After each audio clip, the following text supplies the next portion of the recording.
All right, well, this is the first of two parts on faith and science. Thank you everyone for coming. I may have too many slides, but I'll try my best to keep it to the hour. So I'll just dive in. I guess I was in the secular arena as a scientist for 35 years, but I've always had a great interest in integrating the Christian faith with science.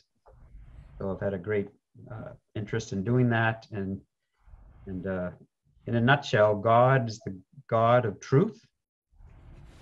And so he can't contradict himself. What we learn from the Bible and what we learn from science, both understood correctly and not within their own framework, they shouldn't contradict each other, because God is God of truth. So that's what has been my motivation.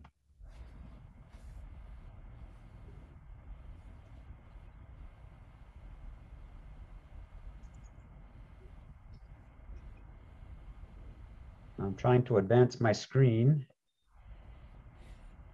Okay, I guess I have to hit that button. Okay.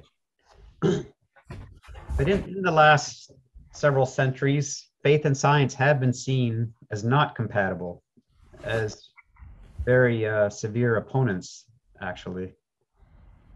And we can look at the example of Galileo, who was in that first image. When he tried to show how the sun was the center of our solar system, he got in a lot of trouble from the church. But of course, we all know that to be a fact now, that the sun is the center of our solar system, not the earth.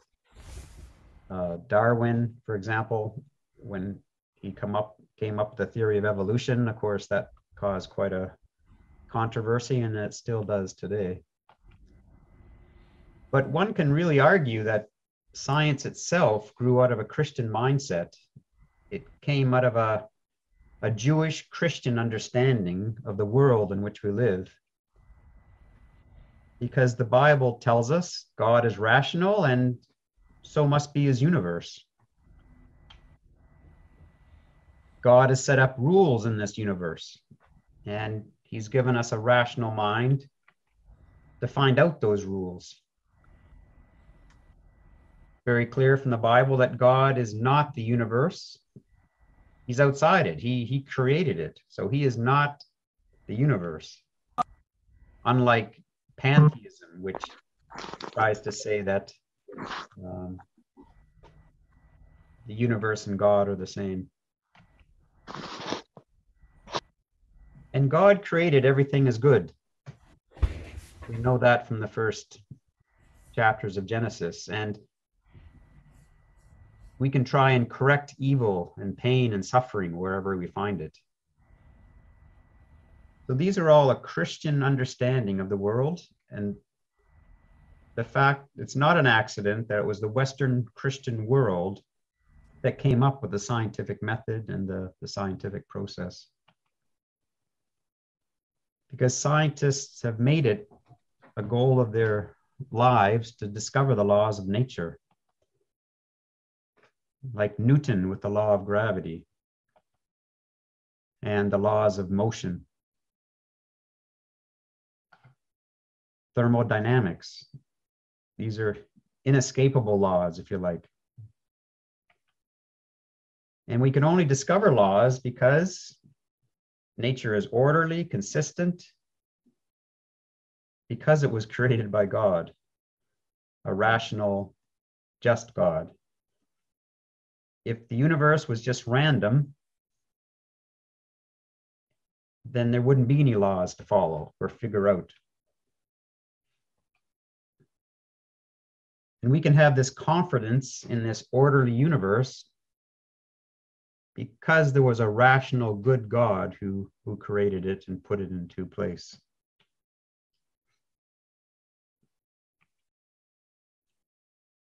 So we're going to talk about the universe. And this is one example of how science learned from religion. Because in Genesis chapter 1, verse 1, it tells us, in the beginning, God created the heavens and the earth. So the major monotheistic religions of the world, Judaism, Christianity, Islam, they teach that everything started at some point in time. There was a beginning to it. And you can see that illustrated in the beginning of that solid line. But before, not too long ago, before the 20th century, people believed that the universe was always there, basically. They called it the steady state universe. It was static, unchanging, didn't have a history. And that view lasted basically to the beginning of the 20th century. But because they believed that, they didn't have to, and that was in conflict with the Bible, basically. Because the Bible told us there was a beginning, but basically, generally, science believed the universe has always been here, eternal, if you like. But it was in the early part of the 20th century, and there's a young Albert Einstein here in the picture. So he came up with first special relativity in 1905, and then in 1917, his theory of general relativity. And his theory actually predicted expansion. You could get that out of his equations, but Einstein didn't like it. And it had consequences that nobody was comfortable with. And Einstein actually put a constant into his equations, a cosmological constant. And he did that to keep a steady state universe. But later on, he called it the greatest mistake or blunder of his life. Other people looked at his equations without putting this fudge factor in, and they thought, oh, maybe you could interpret this that there was an expanding universe. And then in 1929, Edwin Hubble, and he's the one that the famous Hubble telescope is named after, he discovered galaxies moving away from us in all directions. And then much, much later, they found evidence of this, what they call the cosmic background radiation. Anywhere you look at the sky, you see this very low-level cosmic background. And that's basically a leftover remnant from what came to be known as the Big Bang, the start of the universe. There was an alternative to a single start, and that's if the universe expanded and then came together because of gravity. Some people call that the big crunch. And then it would explode again, and then a big crunch, then explode. But that's not possible due to all the energy losses. That would not go on forever. It just wouldn't be possible.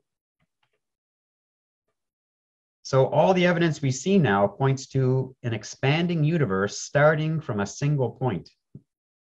They call that the singularity. And what's really amazing is that it was only at the turn of this last century that we found out that not only are things moving away from each other, because previously they thought, well, they might be moving away, but maybe they're slowing down. And then gravity might bring them all back together again. But since 1998, we know the universe is actually accelerating in its expansion, which was truly amazing. So, and that's not that long ago. And that's when they brought in the ideas of dark matter, dark energy, which essentially they use those terms because nobody has a clue what they are. So they called it dark matter and dark energy, the two, try to explain this acceleration. So there was a great book in the late 70s by Robert Jastrow, and I'm just going to read it here. You can see it. Because he says, at this moment, it seems as though science will never be able to raise the curtain on the mystery of creation. For the scientist who has lived by his faith in the power of reason, the story ends like a bad dream. He has scaled the mountains of ignorance. He's about to conquer the highest peak. And as he pulls himself over the final rock, he's greeted by a band of theologians who have been sitting there for centuries. These theologians have been saying all the time, all along, that God created and there was a beginning to everything. And then finally, science caught up to that same view.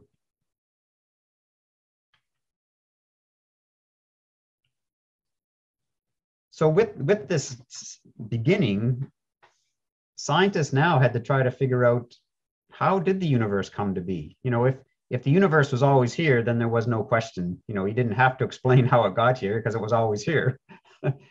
But now they do have to try to figure out how the universe came here. And people are talking about vacuum, things bubbling out of the vacuum in space, the multiverse, which is just multiple universes.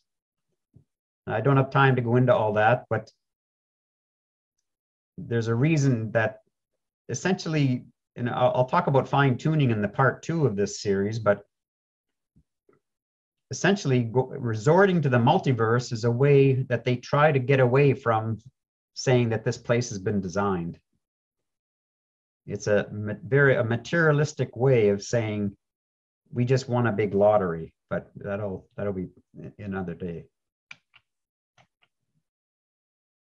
So there is a much simpler explanation for all this, and that's going back to Genesis 1:1. In the beginning, God created the heavens and the earth. And in the New Testament, chapter 11 of Hebrews, by faith, we understand that the universe was created by the word of God, so that what is seen was not made out of things that are visible. And that's that famous basically doctrine that it was creation out of nothing. Creatio ex nihilo. I may have mangled that, but I never did take Latin in school. I missed it. But it's creation out of nothing. That's how God did it. So let's look how big the universe is. And you know, a good question is how many galaxies are in our universe? Well, they took the Hubble telescope, named after Edwin Hubble. It launched in 1990, and it's still taking data. It's amazing. But at a particular point in 2003 and 2004, they pointed the Hubble telescope at a very dark piece of the sky because they didn't want any interference from our own galaxy. And they took an exposure of 1 million seconds. And that took 400 orbits around the Earth. But the precision of this instrument is so good that it could stare at the same piece of sky, even though it's orbiting around the Earth, and 400 of them. And this may be, I think, one of the most famous pictures of the 20th century. Actually, it was, I guess, early 21st, close to the 20th. But as far as astronomy goes, and I think even as far as human images go, it's got to be one of the most famous. It's called the Hubble Ultra Deep Field. And you can see on the lower right, if this is the size of the moon, then this is the size of the area of the sky they looked at. And what they saw in this image was 10,000 galaxies. There were no stars in this image, except for 1 or 2 that from our galaxy. They were able to look beyond our own galaxy, out of the Milky Way, and basically every spot on this image is another galaxy apart from our own that we live in. And if you calculate how this tiny area that it was looking at you could fit 13 million of these little squares in our sky, you know, the whole sphere at which you could look into. And so that means there's about 130 billion galaxies in the universe.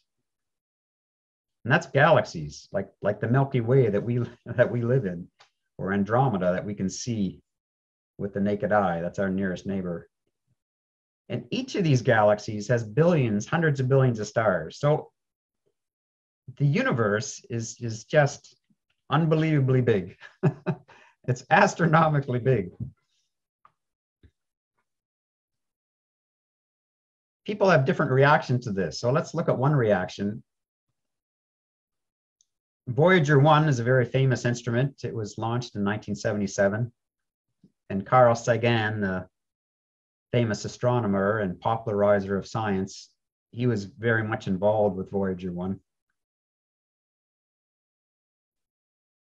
And when it was 6 billion kilometers away, rocketing away from Earth, Sagan actually requested that it be flipped around and take a picture of the Earth. And so they sent the messages to it. It took a picture, and this is actually these lines in the picture are actually artifacts from the camera, but this little tiny dot at near the tip of the arrow, that's the planet Earth. That's the planet, our planet, from 6 billion kilometers away. And this became known as the pale blue dot because, of course, we're the blue planet with over 70% of water on the surface. And this is another maybe one of the 10 most significant space images of all time. Very significant. And just to talk about Voyager 1, it was the first human object to leave our solar system. It actually left the influence of our sun in 2012, and it's now over, AU stands for astronomical unit. That's the distance from the Earth to the sun, and it's over 150 away. And so it's way out there. Yeah, it's in outer space, basically, now, beyond our solar system. And here's what Carl Sagan said. He was very much an atheist. And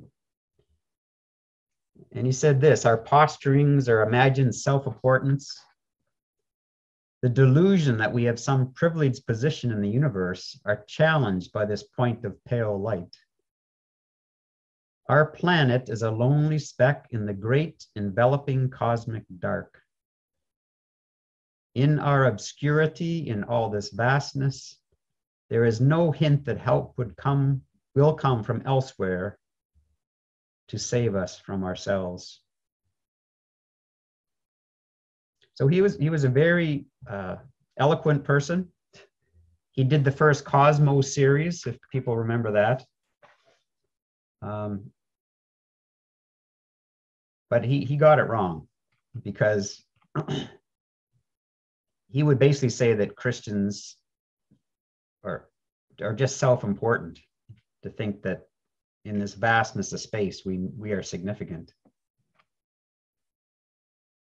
But I'll turn now to another scientist, Dr. Hugh Ross. He was actually got his doctorate at the University of Toronto, and he heads up the organization Reasons to Believe, which is a great science and faith organization, Reasons to Believe. He's written lots of books. He does lots of videos and talks. And in this book, Why the Universe is the Way It Is, he answers these two questions. Why is the universe so old? Why is it so big? And the latest estimates for the age of the universe is 13.8 billion years since that initial Big Bang, since that singularity blasted off, caused by God. And we actually need a lot of heavy elements for life to exist. the planet Earth is made up of a lot of heavy elements, and the only place they could come from is actually from exploding stars. Because in the beginning, there was just hydrogen and helium, basically, the two most simplest elements of all, a lot of hydrogen and helium. They still form the vast majority of what's in the universe, hydrogen and helium. But we needed several generations of stars to clump together, become a star, and then use up all of its energy and then explode as a supernova and eject all those heavy elements out. And we needed several generations of that to happen in order for planets like Earth to form. We also need really heavy elements, the radioactive ones, because actually it's their radiation inside the planet Earth that's driving plate tectonics. It's the energy from those radioactive elements that's sustaining Earth's magnetic field. And the Earth's magnetic field, besides telling us where north and south is, that magnetic field is critical for protecting us from a lot of the stuff coming from the sun.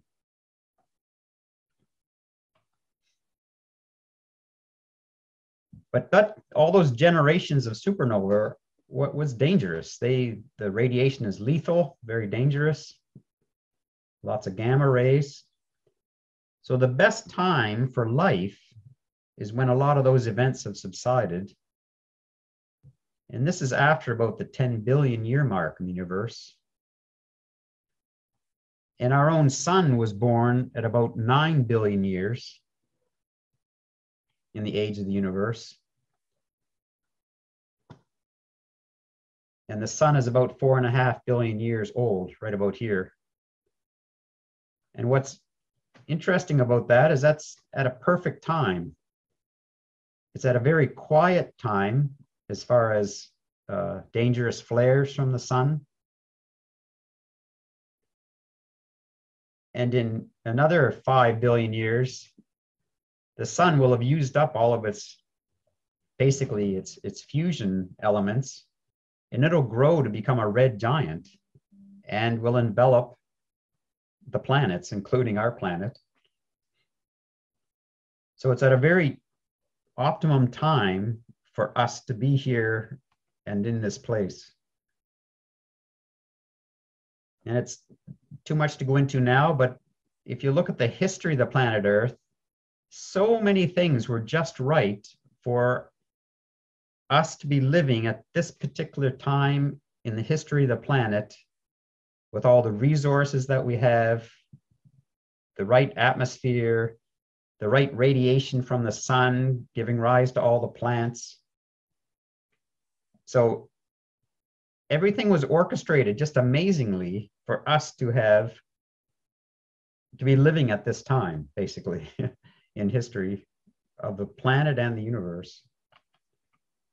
So the universe has to be very big because it has to be old. And because if the universe was the size of our galaxy, that would only be 3 months old. And that's not enough time for all these things to happen in order to have all the resources and elements in place for us to be here and to survive and thrive.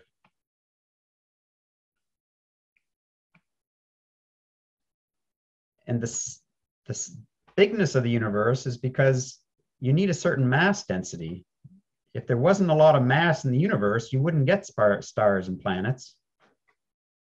And if you had too much mass, you would end up with too many black holes, neutron stars. And I don't know if a lot of you have been, just in the last 3 or 4 days, there was a very interesting image that was in all the news. They believe they finally imaged the black hole at the center of our own Milky Way galaxy. It's 27,000 light years away, but they think they finally have put together images of it. So But if there's too many black holes, life would not be possible.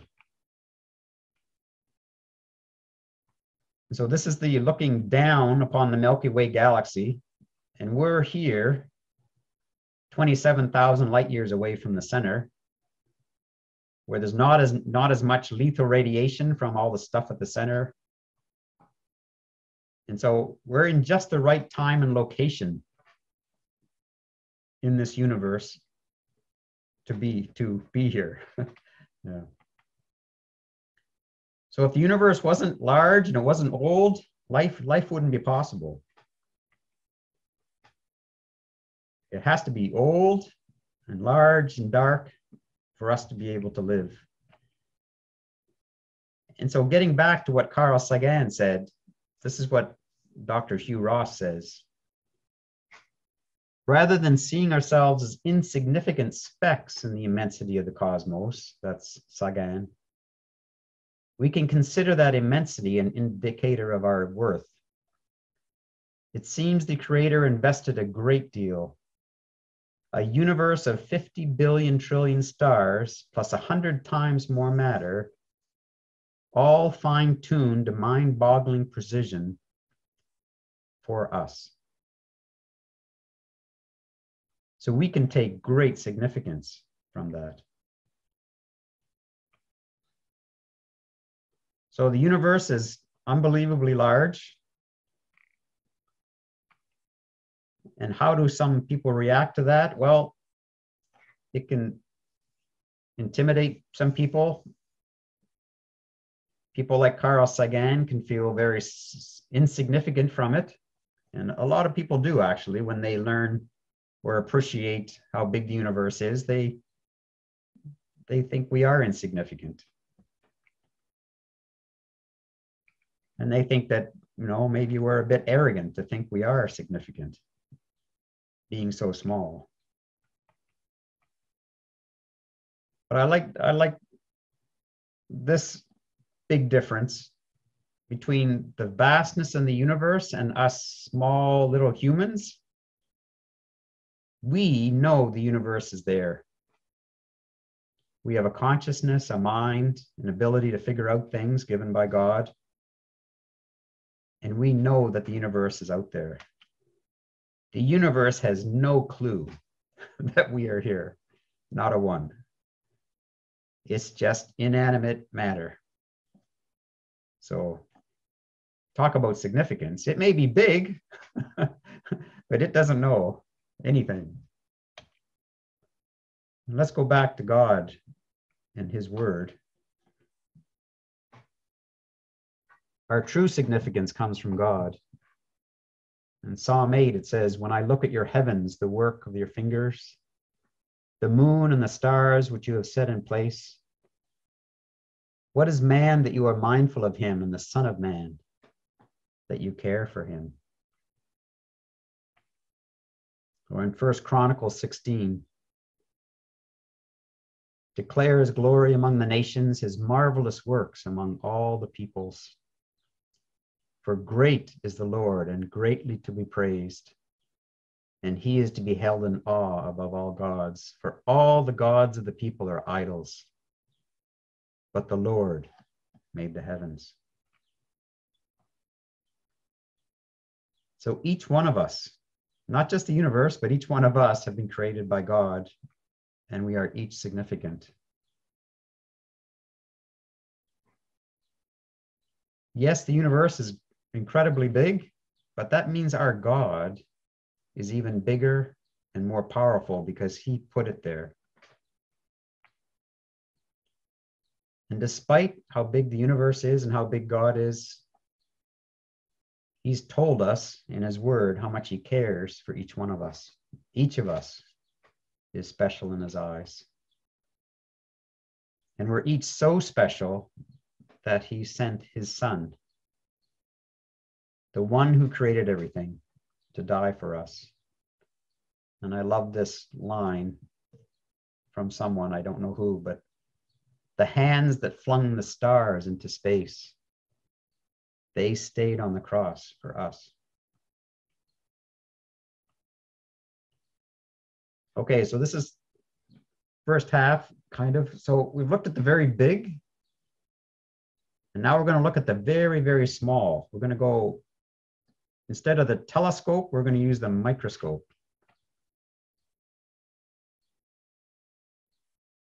So I think most people know this. Actually, I did some of this initial work for the senior boys at Beacon. So that's where some of this came from. So I think everybody knows DNA, and that's where we get our characteristics, our hair color, eye color, our shape.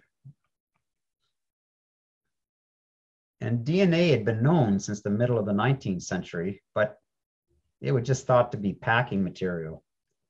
But it was only just in the latter period of the Second World War that it was shown that it was responsible for some of these hereditary traits that we inherit from our parents.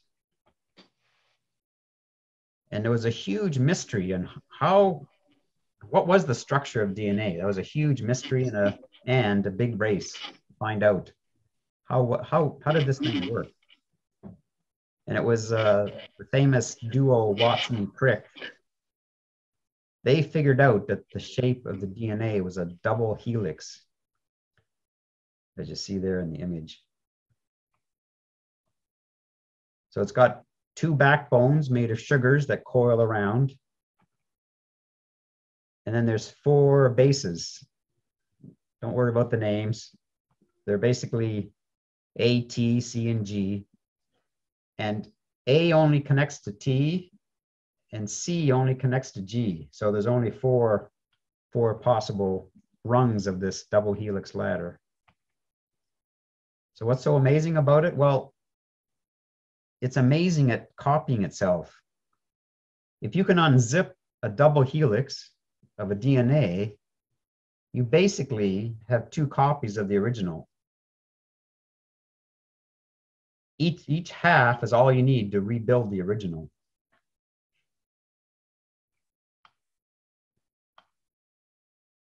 And it can also kind of be considered like a software program or a script. And they have something called the messenger RNA, which is the half ladder, and that's what runs to make proteins, the instructions to make proteins. The size of DNA, each cell in our body has a strand of DNA that's 1 meter long, but it's rolled up in a ball that's 0.005 millimeters, 1/10 of a human hair. So it's incredibly small,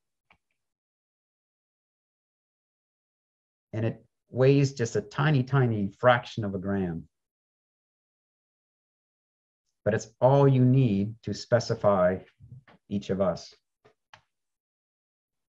And on the storage side, 1 gram of DNA can store like 700 terabytes of data. And people have done some experiments to try to actually store information on DNA, and they've actually been able to do it. Don't ask me how, but they've been able to do it and extract it. So, yeah. It's incredibly stable. It can stay for months in water and be unchanged. And there's this whole new field of research called ancient DNA. They've actually been able to, amazingly, under just the right conditions, find DNA that's very, very, very old. It's not quite like Jurassic Park, the movie, but it's somewhere along those lines. And it's basically DNA is just right. If it was less stable, then it'd be like a bad photocopy machine. You'd get all these mistakes, and it would get blurry and illegible after a while. But if DNA was rock stable, it wouldn't come apart easy enough to be copied. So it's basically just right in that extent. And the cell itself can be compared to a factory where they make, any kind of manufacturing devices, a car factory, an airplane factory. And it's the proteins that make up not just the machines that build things, but they make up the walls, the floors, the doors of the factory. So it's just an incredible factory on a very, very tiny, tiny scale.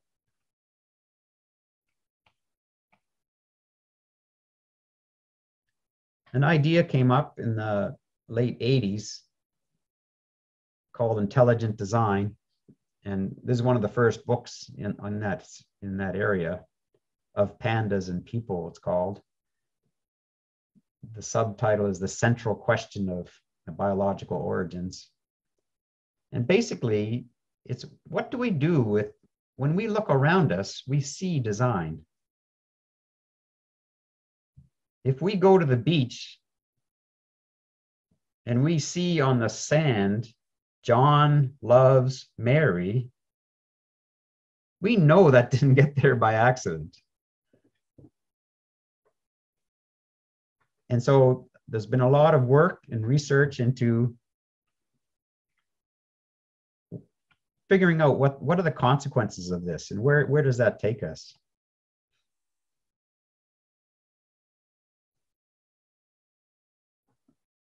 And what they do is they contrast, well, what can be produced by chance, just by randomness? Well, we can look at an old example. And some of you may have heard this expression that if you set up enough monkeys in a room with enough typewriters and gave them enough time, they would eventually produce the works of William Shakespeare. And that I heard that myself, and maybe some of you did. But let's explore that a bit further. So this is the pictorial equation here. Monkeys plus typewriters plus time gives you the bard himself. Well, the British National Council actually put a computer in a cage with 6 monkeys, and they left it there for a month. And at the end, there were 50 typed pages. There are 50 pages with typescript on it. The pages weren't in a very nice state. Let's say that. They had to handle them with gloves, I think. But they didn't have one word on those 50 pages. So let's look at even the shortest word, which is or a or I. So the shortest word in the English language is a space, a space. 3 characters. And let's say you have 30 choices on the keyboard, the typical keyboard, then the chances of getting that single letter word is 1 out of 30 times 1 out of 30 times 1 out of 30. That's just probability. So the chance of getting that one word is 1 chance in 27,000.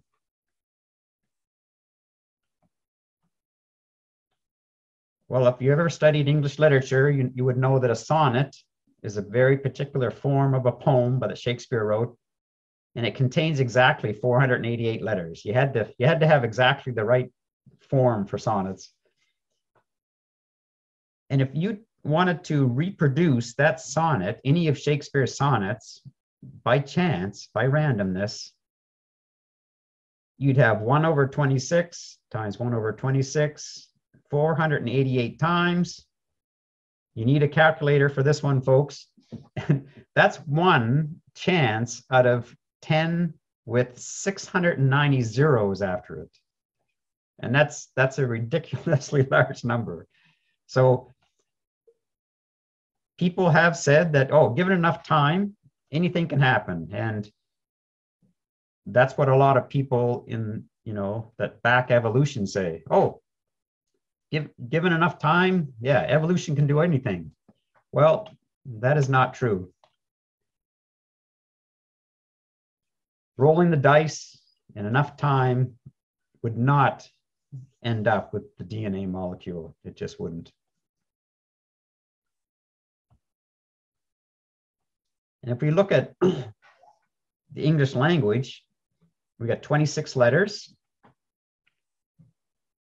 And we have lots of words. Actually, some people estimate it's like over 500,000 words in the English language. I wish I knew more words, because then I could beat Grace in Scrabble. I can't beat Grace in Scrabble. But the English language was made by people, and people are intelligent designers. So let's go back to proteins. Basically, there's 4 letters in the DNA code, A, G, C, and T. If you take any 3 of those, they form an amino acid. And if you take 3 out of 4, there's 64 possible combinations there. And essentially, you see on the right, there's 64 possible combinations here, but some of them actually end up giving you the same thing. So what you end up with is 20 possible amino acids from those 4 DNA characters. Well, all of life on Earth is made of those 20 amino acids. And just a little side note, when they've tried to duplicate amino acids, you can have left-handed or right-handed amino acids. But all of life is just left-handed, and no one's really explained that.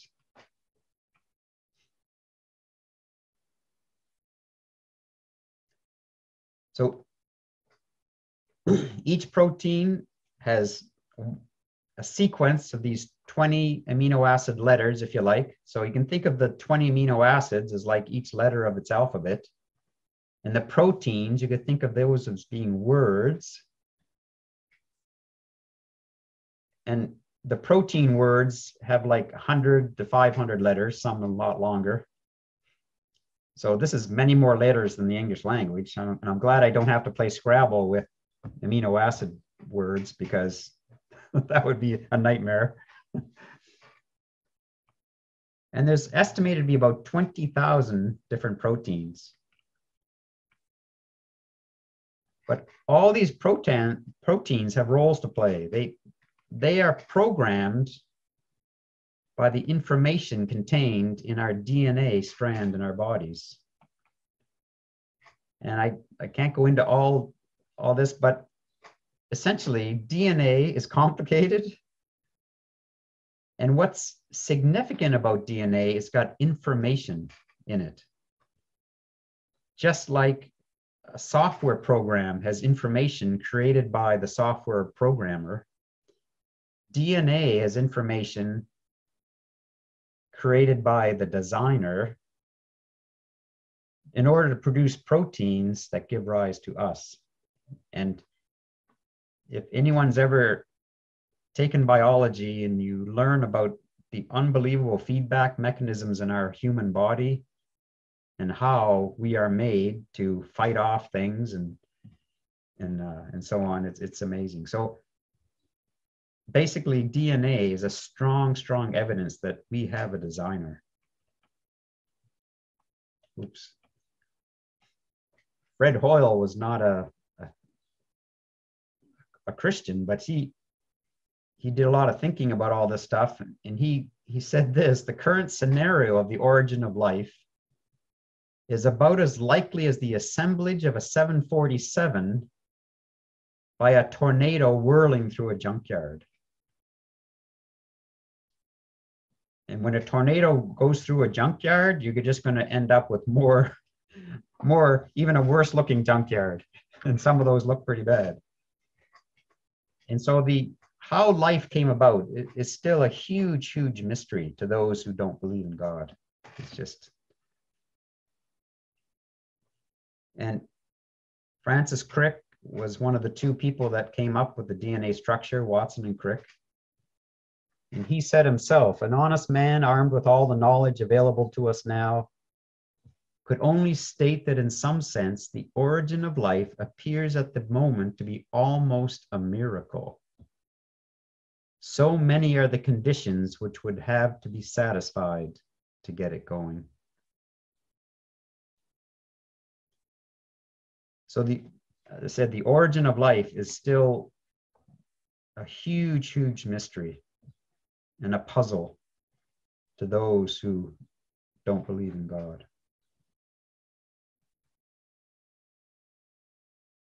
So DNA is very rich in information.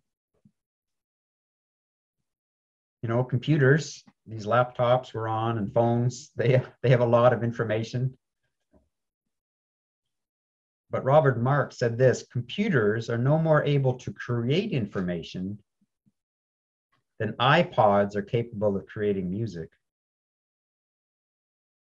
There has to be an intelligence that creates the information, the code, the music, and it may be then housed on an iPod or a laptop, but it's an intelligence that creates it in the first place. The best explanation for all this information content is that someone designed it. And that someone is God, who wonderfully designed each of us. Psalm 139. For you formed my inward parts, you knitted me together in my mother's womb. I praise you, for I am fearfully and wonderfully made. Wonderful are your works. 2,500 years ago, when this was written, people had no idea of how complex the human body was, just not one. But we know so much more about how incredibly complex and intricate and exquisite the human body is. We have a much better understanding of how wonderfully and fearfully we have been made by God. Okay, so we talked tonight about the very big and the very small. But no matter where we look, we see evidence of design. We simply cannot be here due to blind chance. The odds, the probability against it is just, astronomical. And this is where we need revelation. God reveals to us in his word that he was the creator. He created us. And he created this unbelievable universe of such vastness and size, such that we are in just the right place in the universe at just the right time, that we can live and breathe and love and have a relationship with him.